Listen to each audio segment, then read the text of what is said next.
안녕하세요, 김이사입니다. 오늘은 한국 남자들이 약혼하고 그 다음에 겪는 흔한 문제점들에 대해서 좀 얘기를 해보겠습니다. 처음에 약혼을 하시면 무엇보다도 신부를 편하게 해주는 게 되게 중요합니다. 약혼하고 신랑과 신부가 처음엔 사이가 좋았다가 갑자기 냉랭해지는 경우가 있거든요. 그러면 그때부터 감정 싸움이 시작되는 건데, 이게 어느 정도 감정이 형성이 되기 시작하는 시점에 감정 싸움이 시작되면 그래도 괜찮은데, 약혼한 지 한 1, 2주도 안 됐는데 너무 일찍 감정 싸움이 시작되는 경우가 있습니다. 대부분 이런 상황에 놓이게 되면 베트남 여성들은 대화를 피하거나 단답형으로 대답하는 경우가 되게 많거든요. 그러면 남자들은 좀 뭐랄까 화를 낸다든지 답답해 한다든지 이런 분들이 많아요. 그런데 그럴 땐 그냥 며칠 그냥 놔두시고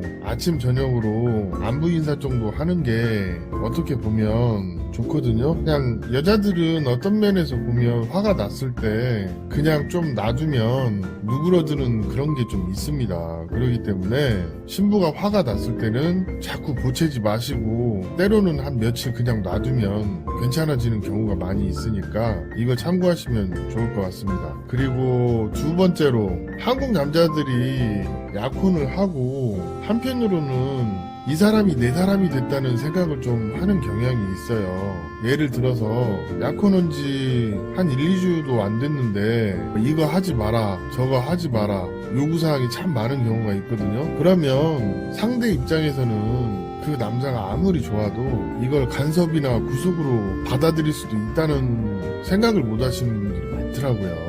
일단 약혼하시고 한배 커플이 되시면 시간을 두고 천천히 이야기를 해도 늦지 않는 경향이 있습니다. 그리고 세 번째, 마지막으로 드리고 싶은 얘기가, 베트남 여성들은 애완동물이나 장난감이 아닙니다.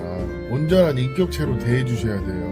간혹 약혼 후에 신부가 내 뜻대로 되지 않으면 신경질적으로 행동하시는 분들이 있고, 더러는 업체에 이런 거를 따지면서 이거 해결해줘야 하는 거 아니냐 이런 분들도 있거든요. 그러면 업체에서 저희한테 전화가 오는데, 저희가 봤을 때 어떤 때는 신랑과 신부 사이에 저희가 개입하지 않는 게 더 나은 경우도 많이 있거든요. 예를 들어 이런 겁니다. 신부가 연락이 잘 안 되거나 내가 연락을 하면 단답형으로 대답한다거나 그러면 남자들 복장 터지죠. 그런데 왜 신부가 그렇게 행동하는지 모르는 분들이 참 많아요. 그러면 저희가 주변 상황을 지켜보고 얘기를 해드리고 좀 기다려봐라, 그래도 업체에 파혼한다고 으름장을 놓는 분들이 많이 있다고 합니다. 그러면 마지못해 저희도 원래 개입하면 안 되는 일인데 한두 번 정도는 신부한테 얘기해서 이렇게 하면 안 된다 얘기를 해드리긴 하거든요. 근데 신부는 그거를 되게 기분 나빠라 하는 경우가 있어요. 예를 들어 부부지간에 개인적인 사소한 얘기를 남편이 남들에게 떠벌리고 다닌다고 생각하는 경향이 있거든요. 그러면 여자 입장에서는 창피하거나 쪽팔릴 수도 있다는 거예요. 그리고 신부들이 더 화를 내는 경우도 많이 있습니다. 대체적으로 신부들이 이렇게 행동하는 데는 다 이유가 있기 마련인데, 정작 문제는 남자들이 그걸 잘 모른다는 거죠.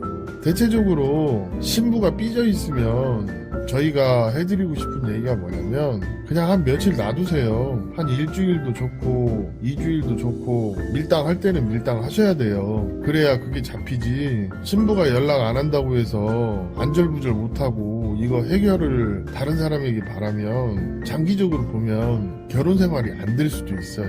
이런 부분이 되게 많이 일어나고 있습니다.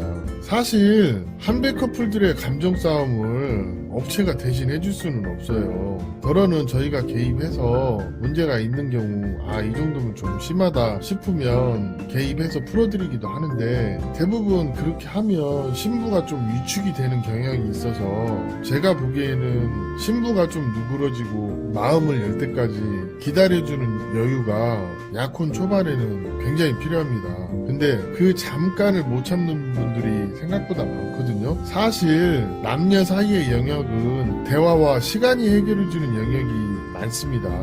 서로 다른 문화에서 자란 인격체가 서로를 받아들이는 과정에 신경전을 하거나 싸우는 경우도 있는데 이거는 한편으로 자연스러운 현상입니다.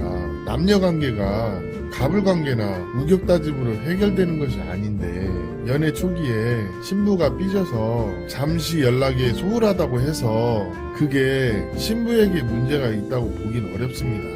예를 들어 반대로 한번 생각해 봅시다.